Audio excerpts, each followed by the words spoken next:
En esta ocasión vamos a hablar sobre uno de los más grandes impactos tecnológicos, culturales, sociológicos, de todo orden que ha tenido el estudio del electromagnetismo. En la vida cotidiana, con mucha frecuencia, escuchamos hablar de las ondas hertzianas. Las ondas hertzianas son motivo inclusive de discusiones, de disputas legales sobre quién tiene derecho o no a utilizarlas. Y lo cierto del caso es que toda nuestra actual cultura, ciencia y tecnología gira alrededor del concepto de las ondas hertzianas. Entonces vamos a preocuparnos un poco más por ver qué es esto de las ondas hertzianas. En primer lugar, recordemos el concepto de campo electromagnético. A decir de Einstein, la idea de campo es un concepto que se creó de manera artificial y artificiosa para simplificar los cálculos y las descripciones de los fenómenos electromagnéticos. Pero gradualmente este concepto, que primero era una pura abstracción, que me permitía hacer una más fácil descripción de los fenómenos electromagnéticos, se volvió en lo que podríamos llamar la entidad más real que existe en la física. Recordemos que para nosotros el concepto de campo era un concepto asociado al hecho de que si en un punto del espacio una carga Q experimenta una fuerza F, entonces decimos que esta fuerza es debida a la interacción de esta carga en este punto con un campo eléctrico E. De esta manera estamos dando además una definición operativa de lo que es el campo. El campo es la relación entre la fuerza y la carga que experimenta un cuerpo de masa m que tiene una carga Q en un punto del espacio. A mí no me interesa saber si este campo es debido a la presencia de cargas positivas en esta región o de cargas negativas en esta otra región. A mí lo único que me interesa saber es que en este punto del espacio hay una condición que llamo campo eléctrico y que genera sobre una carga una fuerza. Por otro lado, tenemos otra situación, y es que cuando una carga Q asociada a un cuerpo de masa m que se mueve con velocidad v, cuando esta carga experimenta una fuerza que es perpendicular a su trayectoria, entonces decimos que esta fuerza es la responsabilidad de un campo magnético, que aquí hay un campo magnético que produce un tipo de fuerza muy particular, fuerzas perpendiculares a la trayectoria de las cargas en movimiento.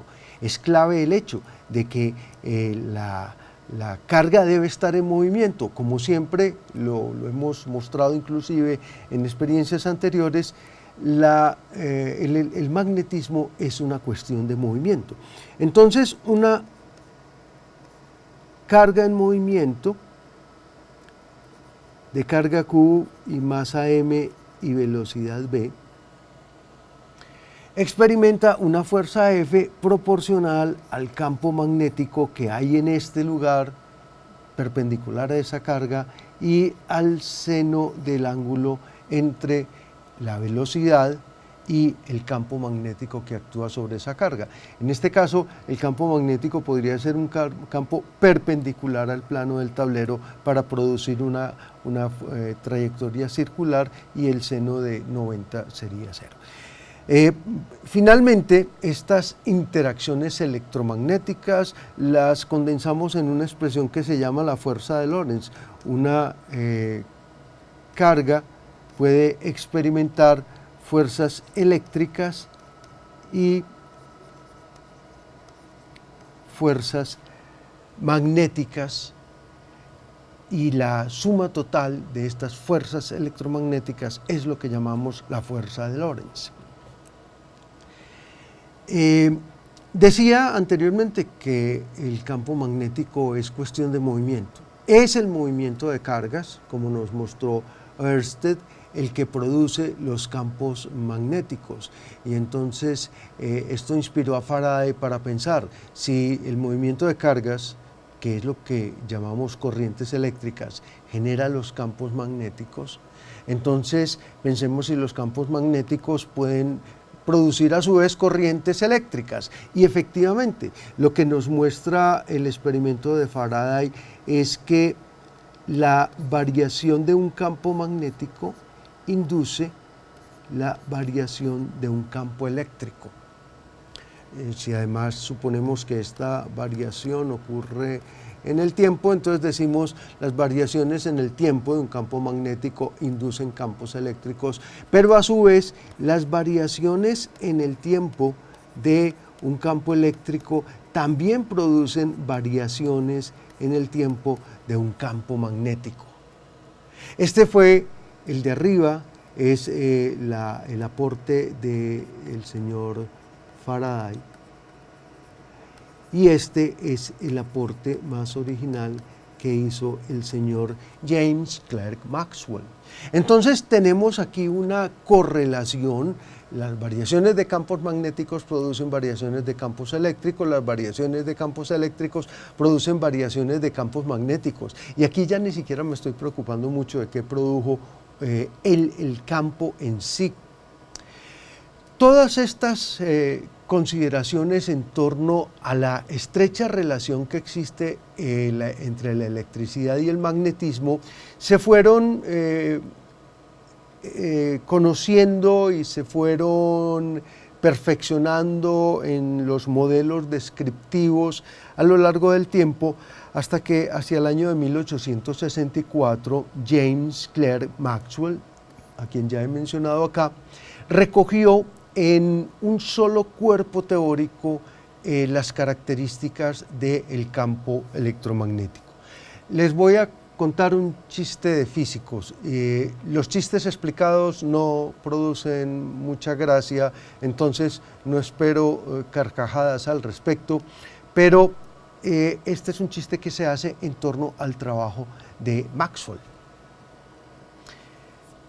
Dios dijo estas cuatro ecuaciones de campo eléctrico y magnético, y la luz se hizo.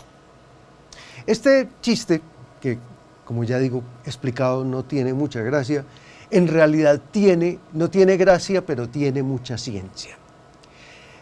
No se tienen que preocupar absolutamente para nada por el significado estrictamente matemático de estas ecuaciones y su impresionante apariencia de cálculo diferencial y vectorial.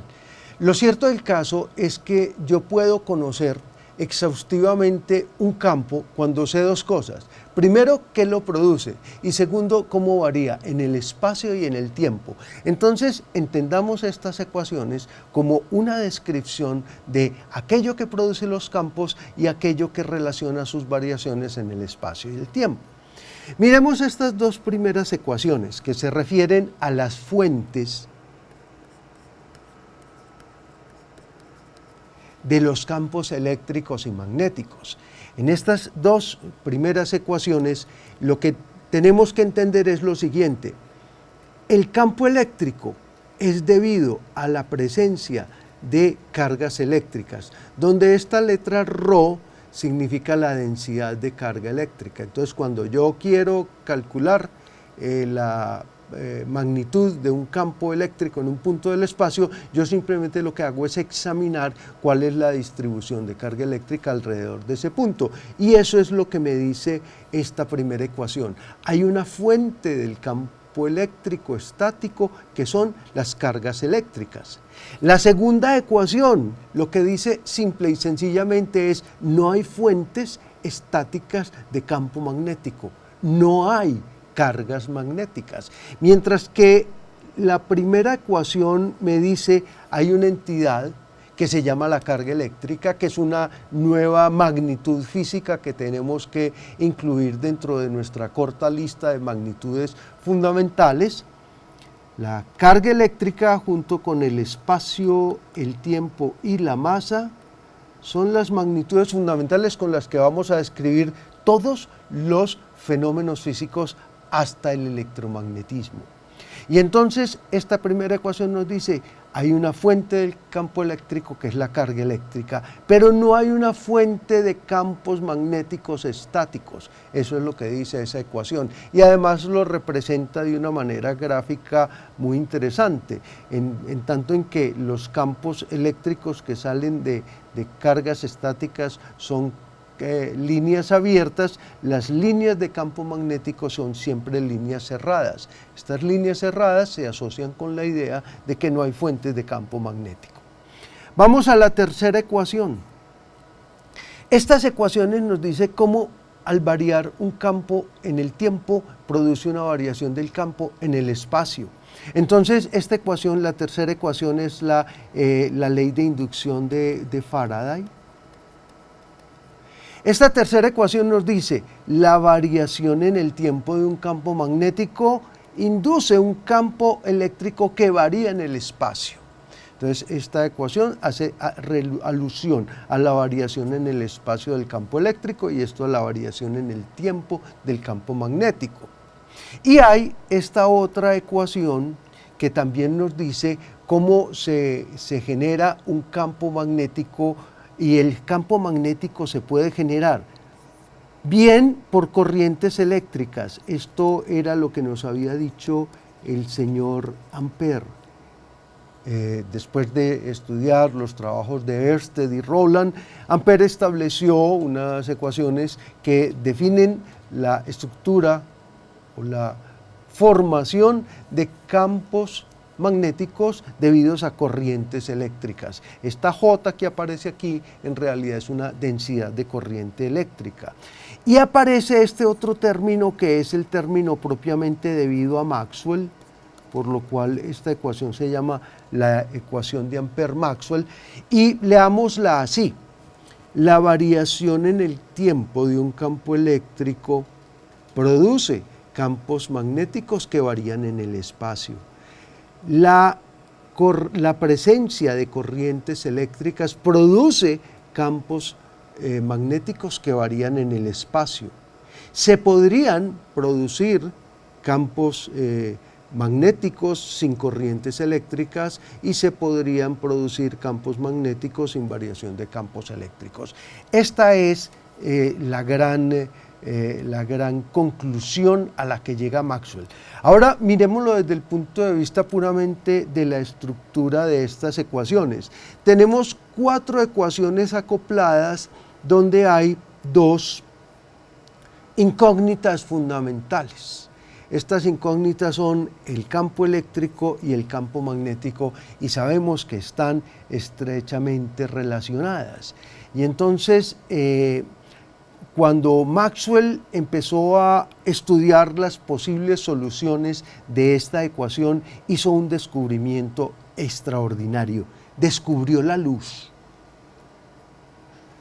Maxwell descubrió que estas ecuaciones tienen soluciones de la siguiente forma. Una expresión de la forma E0 seno de kx menos omega t, o b igual a b0 seno de kx menos omega t. Estos son funciones armónicas, son simplemente funciones senos que satisfacen las ecuaciones de Maxwell. Esto es bien interesante. Las ecuaciones de Maxwell admiten funciones seno como solución, pero a esas funciones seno y a esas funciones armónicas que ya son muy conocidas en la física se las llama funciones de onda. El gran descubrimiento de Maxwell es que las variaciones de los campos electromagnéticos se propagan como ondas. Las ondas ya habían sido bastante bien estudiadas en la física, entre otras cosas, en relación con la luz. Uno de los grandes logros, una de las grandes hazañas científicas de los primeros años del siglo XIX fue establecer una teoría ondulatoria de la luz, porque hasta ese momento primaba una sugerencia, ni siquiera una propuesta definitiva, sino una sugerencia que había hecho Newton en el sentido de que la luz debía ser un chorro de corpúsculos de diferentes colores. Y entonces, gracias a los trabajos de Huygens en el siglo XVII y de Fresnel en el siglo XVIII y en el siglo XIX, se pudo establecer que la luz era una onda. Pero ahora el descubrimiento de Maxwell va más allá. No solo los campos electromagnéticos son una onda, sino que él calcula la velocidad de la luz. Devolvámonos a las ecuaciones. En estas ecuaciones aparece un término epsilon cero, digamos que es la constante eléctrica del vacío, y un término mu cero que vamos a llamar la constante magnética del vacío. Estas son expresiones que se miden experimentalmente, que estaban ya muy bien determinadas. Miren que aquí aparece la expresión mu 0 e 0. Muy bien. Maxwell, estudiando los requisitos matemáticos que debe tener una onda que se desplaza en el espacio y que varía en el tiempo, encontró que él podía calcular la velocidad de la luz, y encontró que la velocidad de la luz era 1 sobre la raíz de epsilon 0 mu 0. Perdón, dije la velocidad de la luz. Va a ser la velocidad de la luz. Maxwell lo que está calculando es la velocidad de las ondas electromagnéticas. Calcula la velocidad de las ondas electromagnéticas en términos de la constante eléctrica del vacío y la constante magnética del vacío, y esto le da una cifra que es 300.000 kilómetros por segundo. O sea, los campos electromagnéticos se propagan a la velocidad de la luz. El corolario es directo. La luz es una onda electromagnética. Este descubrimiento de Maxwell de 1864 va a ser corroborado en 1888. O sea, unos 20 años después de que Maxwell hizo esta predicción teórica y que, por decirlo así, logró una de las grandes fusiones de la historia de la física. Los momentos más significativos de la historia de la física, los grandes avances, son cuando se dan grandes fusiones. En estas ecuaciones de Maxwell se funden en una sola teoría: la electricidad, el magnetismo y la óptica. Todos son manifestaciones de los fenómenos electromagnéticos. Y entonces la gran predicción de Maxwell es: la luz es una onda electromagnética. Las ondas electromagnéticas viajan a la velocidad de la luz, y en 1888 el señor Heinrich Hertz, ahora ya se van dando cuenta de dónde viene el nombre de hertzianas. En 1888 el físico alemán Heinrich Hertz realizó una serie de experimentos para determinar la existencia de las ondas electromagnéticas. En este grabado nosotros tenemos una imagen del experimento que hizo Hertz. Hertz montó algo que nosotros hoy en día llamamos un circuito RLC, un circuito que produce oscilaciones de corrientes eléctricas. En este circuito, muy característicamente, hay una bobina, hay un condensador. Ya hemos hablado mucho de los condensadores, son los almacenadores de carga. Las bobinas son los arrollamientos de alambre conductor. Hay una fuente de corriente directa y hay un interruptor. Entonces, cuando yo cierro este interruptor, aquí se generan corrientes alternas, se generan corrientes oscilantes. Estas corrientes oscilantes se pueden transmitir por inducción a otra bobina, y entre estas dos esferas se producen descargas eléctricas bastante notorias. Entonces, en esencia, lo que hizo el señor Heinrich Hertz fue un chispómetro que emite tantas chispas eléctricas por segundo.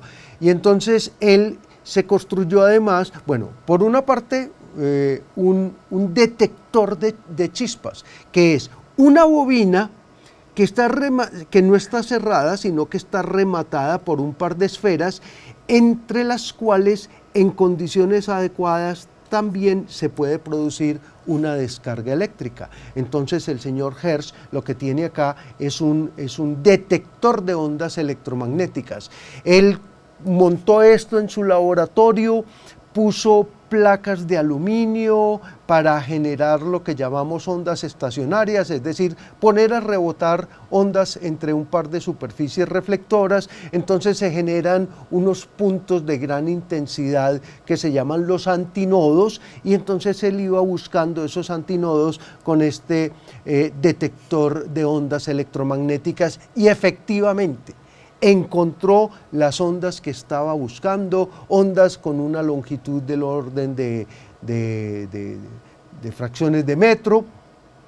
Repitió muchas veces este experimento, y entonces, ¿qué logró el señor Hertz? Verificar la extraordinaria predicción de Maxwell. Cuando se supo de este experimento, pues el señor Hertz era un científico de una gran reputación en Alemania, le preguntaron, ¿y eso para qué sirve? Y él dijo, no, eso no sirve para nada. Eso es una simple diversión de laboratorio. Simplemente él demostró que eran ondas que se reflejaban, que se refractaban, que formaban ondas estacionarias, y él creyó que la cosa quedaba ahí. Pero la cosa no quedó ahí. Hertz hizo, en medio de esto, grandes descubrimientos. Por ejemplo, descubrió que estas descargas eléctricas que se producen en su chispómetro para detectar la presencia de antinodos no se facilitaban si oscurecía el laboratorio. Él creía, si hago que el laboratorio está oscuro, las voy a dar mejor. Resulta que no. Estas descargas eléctricas necesitan la luz del sol, sorprendentemente. La luz del sol ayuda a producir estas descargas. Hertz acababa de descubrir otro de los elementos que hacen parte cotidiana de nuestras vidas en una gran cantidad de artefactos. Hertz descubrió el efecto fotoeléctrico. Hertz descubrió que la luz del sol ayuda a producir corrientes eléctricas. De eso hablaremos un poco más adelante. Sí, Hertz nunca se imaginó que una de las grandes aplicaciones que iba a tener su invento o su descubrimiento era transmitir señales a distancias. Como veíamos en la gráfica anterior, voy a hacerlo aquí de una manera muy esquemática.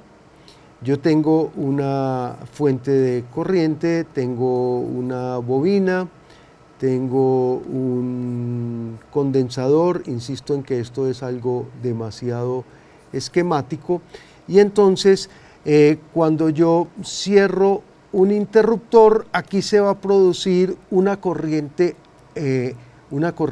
alterna, una corriente oscilante, y esta corriente oscilante va a generar una onda electromagnética que yo puedo recoger en un elemento de características similares. Entonces, si yo acá genero una onda electromagnética, esa onda electromagnética va a llegar a un elemento similar, va a producir una corriente similar, entonces yo puedo transmitir ondas electromagnéticas desde una emisora de ondas electromagnéticas, y puedo recibir ondas electromagnéticas en un receptor de ondas electromagnéticas que, como ustedes ven, son elementos básicamente idénticos. Esta es la base de la transmisión de señales por medio de ondas electromagnéticas, que es la base de la radio y de todo tipo de transmisión electromagnética inalámbrica. Entonces, muy rápidamente, en cuestión de unos pocos años, ya el mundo, les había comentado en una charla anterior, en el siglo XIX, literalmente el mundo quedó tejido de alambres, de cables de telégrafo que transmitían señales telegráficas a miles de kilómetros de distancia. Eso sí, con grandes dificultades técnicas. Los ingenieros descubrieron que cuando uno mete un cable en el agua y trata de pasar una corriente, las características eléctricas del cable cambian completamente. Esto impulsó muchísimo la investigación en las características de transmisión de corrientes. Y eso implicaba además poder mandar una corriente, una señal mediante una corriente a miles de kilómetros, el uso de baterías y de consumo de inmensa cantidad de energía. Sin embargo, la radio y la radiodifusión y la onda electromagnética va a simplificar, y entonces apareció lo que se llama el telégrafo sin hilos, desarrollado por investigadores italianos como Marconi, en fin. Luego volveremos sobre este tema. Están viendo en la gráfica una jovencita que le debe su vida a la radio. En el año de 1889, con motivo de la celebración de los 100 años de la Revolución Francesa, se hizo una gran exposición en París. Parte de esa gran exposición de París era la torre que construyó el arquitecto Gustave Eiffel, una torre estructural de hierro que mostraba la inmensa capacidad de construcción de los franceses, una torre de 300 metros de alto. En todo caso, en su momento la Torre Eiffel fue la estructura más alta que se construyó en el mundo. De acuerdo con el manifiesto firmado por 300 intelectuales y artistas franceses, no solo era el monumento más alto, sino el monumento más feo del mundo, y pedían que inmediatamente fuera quitado del paisaje porque era una cosa monstruosa. Como fuera, bueno, siempre existe este tipo de rechazo a todo lo nuevo, eso es algo muy característico de la humanidad y sobre todo de la intelectualidad que se aferra tan fanáticamente a sus ideas y a sus prejuicios. Lo cierto del caso es que parte del contrato de la construcción de la Torre Eiffel es que Gustave Eiffel construía la torre a su cuenta y riesgo y después podía explotarla durante 20 años. Entonces, este grupo de dolidos intelectuales tenían que esperar 20 años hasta que derrumbaran la Torre Eiffel, supuestamente en el año de 1909. Pero sucedió algo, apareció la radio, apareció la transmisión por medio de señales electromagnéticas, y los ingenieros militares descubrieron que desde lo alto de la Torre Eiffel podían enviar señales de radio a una distancia de 30 kilómetros, lo cual tenía una importancia absolutamente estratégica, por lo cual solicitaron que una vez vencido el tiempo de vida legal de la Torre Eiffel, esta continuara para solaz de la humanidad. La Torre Eiffel es seguramente el monumento más visitado que hay en la actualidad en el mundo. Los resultados de la radio y los descubrimientos científicos alrededor de la Torre Eiffel no paran ahí. En el año de 1910, investigando el problema más característico que hay en la transmisión de información, es el problema de ruido. Siempre que uno, por cualquier medio, trata de enviar una información, se genera ruido que distorsiona la información. Entonces se pensaba que mientras más alto estuviera una antena, menos ruido habría. y se hizo un descubrimiento impresionante. En 1910 se descubrió que mientras más arriba se ponen las antenas de transmisión, más ruido aparece.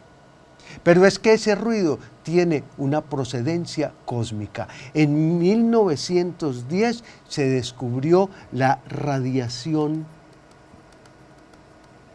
cósmica. Gracias a la radio y gracias a la Torre Eiffel, un investigador descubrió la radiación cósmica, que es otro de los grandes descubrimientos y de los grandes logros de la humanidad, que nos dice además sobre nuestro origen. Y como un detalle adicional, en 1914, cuando empezó la Primera Guerra Mundial, los ingenieros de radio franceses hicieron interferencia en las señales de onda de los ejércitos, de las radios de los ejércitos alemanes, y eso contribuyó de una manera muy notable a que se ganara una de las batallas más importantes de la Primera Guerra Mundial. Por último, y como una cuestión puramente anecdótica, esta imagen es para ustedes muy conocida, es el hundimiento del Titanic. En abril de 1912, el monstruo de los mares, el barco que nunca se podría hundir, se hundió en su primer viaje. Chocó contra un iceberg en el Atlántico Norte y en muy pocas horas se hundió.